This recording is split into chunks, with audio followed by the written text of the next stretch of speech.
Pendakian ini mungkin tidak akan pernah terlupakan walau sudah 30 tahun silam, tanpa dokumentasi, tapi tercatat di buku harian tebal yang telah melapuk karena waktu. Pagi itu aku telah bersepatu kets secara diam-diam, meraih tas yang telah disembunyikan semalam. Semalam nenekku bercerita, untuk hari Senin dan Kamis adalah pantangan untuk ke Gunung Manglayang. Aku sempat ditegur malam itu untuk tidak berangkat ke gunung itu. Ada kekhawatiran dalam pelupuk matanya yang teduh. Nenekku bercerita juga kalau pada tahun 1955 kakeknya hilang dan tak ditemukan, dan tak ada kabar kejelasan selentingan kabar diterkam binatang buas saat berangkat melalui jalur Palintang. Kampung Cijambe tidak begitu jauh dari puncak. Untuk menggapai Gunung Manglayang bagiku bagaikan teras bermain setiap harinya.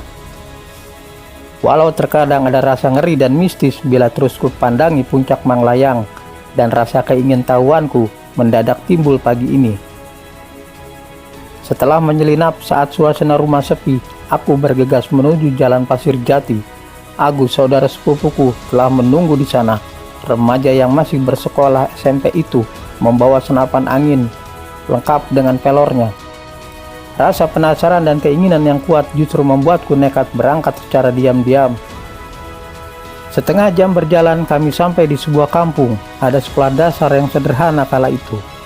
Beberapa permen kami beli di situ dengan harga Rp100 untuk 20 butir permen. Bergegas kami berdua berangkat sebelum diketahui kerabat atau tetangga yang mengenali.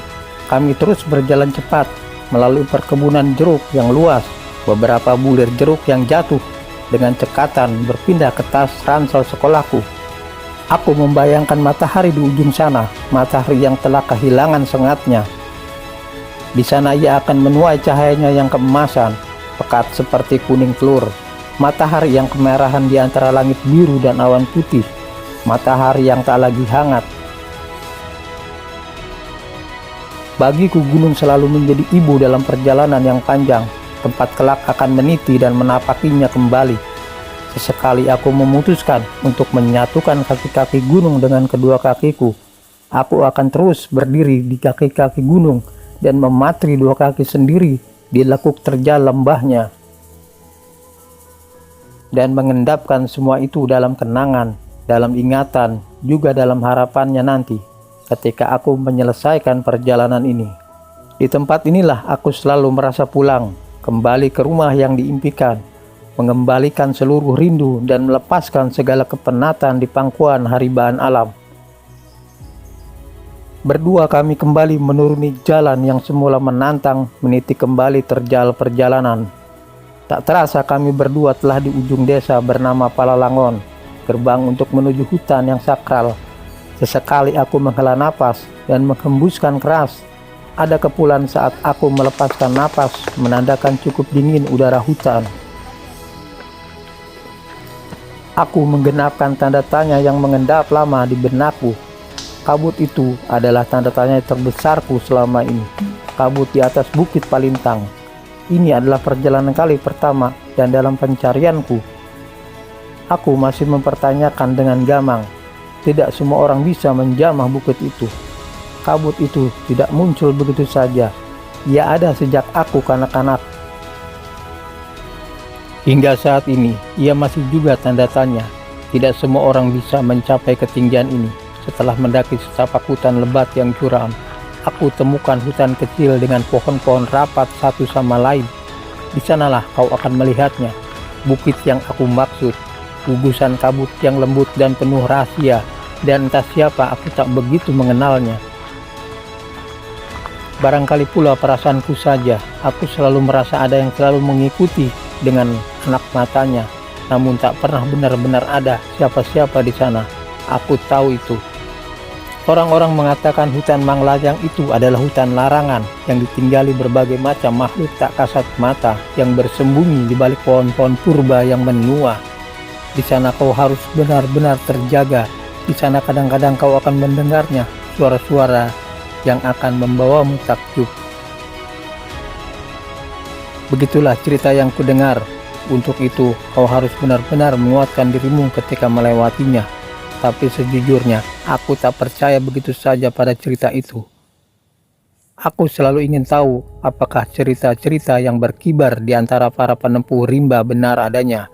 Mereka menambahkan makhluk yang bersarang di sana adalah kuda yang bersayap, makhluk yang hanya memiliki suara namun tak memiliki rupa. Tapi aku percaya tak ada yang tak terpecahkan oleh akal dan indera manusia. Aku bergeming, makhluk seperti itu hanya ada dalam dunia dongeng kanak-kanak belaka, atau selebihnya adalah jin yang sekali lagi dalam logikaku adalah makhluk yang tak pernah lebih dari seorang manusia. Bukankah manusia diciptakan dengan sedemikian sempurna? Aku tak yakin ada makhluk yang lebih indah dan sempurna daripada manusia. Tak juga makhluk-makhluk luar angkasa yang konon brilian dan jenius itu. Mereka hanya ada dalam film-film. Aku yakin mereka hanya muncul dari ketakutan yang diturunkan melalui cerita-cerita lisan yang terkadang berlebihan, bukan berdasarkan pengalaman. Sedangkan aku mengenal punggung gunung ini seperti aku mengenal punggung lenganku. Kecuali Bukit Kabut itu, ia begitu rahasia dan belum pernah ada yang menjamahnya. Dan semua kerahasiaan itu adalah pertanyaan terbesarku. Satu-satunya jalan untuk menuju Bukit Kabut itu adalah jembatan tumbang. Ya, disebut jembatan tumbang karena ketika meniti untuk menyeberanginya, kau akan menaiki pohon tumbang dengan dua tanganmu. Rintik-rintik hujan mulai turun. Kulihat Agus mulai khawatir dengan keadaan sekeliling. Langkah kami terhenti karena terlihat dua orang pembawa kayu bakar turun. Aku sedikit menepi untuk memberi jalan. Seorang perempuan tua dan lelaki parubaya pembawa. Agus kemudian menjawab beberapa kali seraya membungkukkan kepala. Perempuan tua itu terus berceloteh dan Agus terus menjawab. Diam-diam aku memperhatikan sepasang kakek nenek itu menopang kayu bakar tanpa merasa berat, dibalut dengan selai kain coklat seperti penjual jamu. Pria tua di belakangnya tak bicara apapun, hanya memandang ke depan. Sesekali melihatku dengan bola mata sejuk. Pakaian pangsi hitam melengkapi dari baju sampai celana komprang di bawah lutut. Aku mencoba tersenyum ramah, lelaki tua itu tak berekspresi. Kedua orang tua itu kemudian meneruskan langkah. Kami berdua masih tak percaya melihat cara berjalan kedua orang tua itu. Seperti dalam film-film kolosal, langkah keduanya begitu ringan seolah tak menjejak bumi. Aku menceritakan kalau orang tua itu memperingatkan agar kita harus segera turun. Pantangan hari, ujarnya. Aku tak menanggapi. Meski setuju, aku telah mendengar banyak cerita pendakian yang gagal dan kecerobohan kecil bisa berakibat fatal. Senjata laras panjang itu kini sudah berada dalam dekapanku, menjaga dari segala hal yang tak diinginkan. Agus hanya terdiam dan mengikuti langkah kakiku yang terus menapaki Bukit Palintang. Terkadang kami berhenti untuk mengatur napas. Rintik hujan kembali turun. Di suatu titik kami menemui sebuah batu besar yang memancarkan aliran sungai kecil. Air yang begitu jernih seakan keluar dari batu-batu alam yang sepertinya berumur ratusan tahun. Kami segera mengisi beberapa botol dan tentu saja kami minum. Beberapa saat kami tertahan di aliran air itu sambil mengulum permen yang tersisa. Tak ada jalan lagi, ucap Agus sambil menatap sekeliling. Hujan itu surut dan kami menyadari berada di bagian lain dari gunung ini. Batang-batang tumbang terbentang di kiri kanan. Bagiku puncak hanya tinggal selangkah lagi. Ku coba menaiki undakan batu itu untuk melihat sekeliling. Tak nampak jalan yang bisa dilewati. Tumbangan pohon ada di sisi kami dan kami berpikir inilah imbas perbuatan melanggar itu. Aturan yang seharusnya selalu dipatuhi. Kami tak bisa berdiam diri dan mencari jalan untuk turun. Kami berjalan menuruni jalur yang semestinya sudah lama ditinggalkan. Kini giliran Agus yang memimpin turun. Anak itu lebih cekatan dalam melangkah dan tak ada yang bisa kami lakukan selain terus berjalan.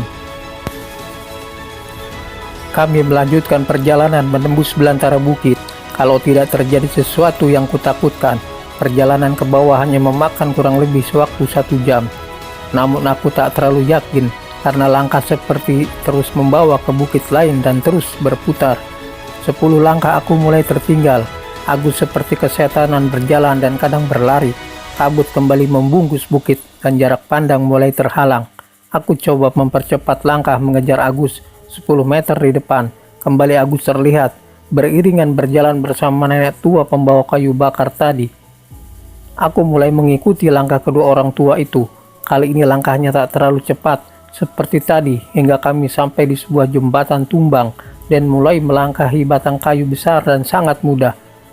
Langkah menuruni bukit itu terasa ringan dan tanpa berkeringat, hingga kami sampai di sebuah persimpangan. Perempuan tua itu menunjukkan lengan kanan bagi sebuah rambu lalu lintas. Ia menepi untuk memberi jalan kepadaku. Aku mencoba tersenyum sambil membungkukkan tubuh saat melewati keduanya. Begitu cepat perjalanan ini, turun hingga kami sudah kembali di gerbang desa Palalangon. Tak ada pembicaraan yang kami lalui. Aku masih bertanya dalam kesendirian. Walaupun Cap Mang Layang tak ku jejaki, setidaknya aku bersyukur masih selamat keluar dari sebuah bukit yang tertinggal, dan aku pasti akan menuju ke sana lagi.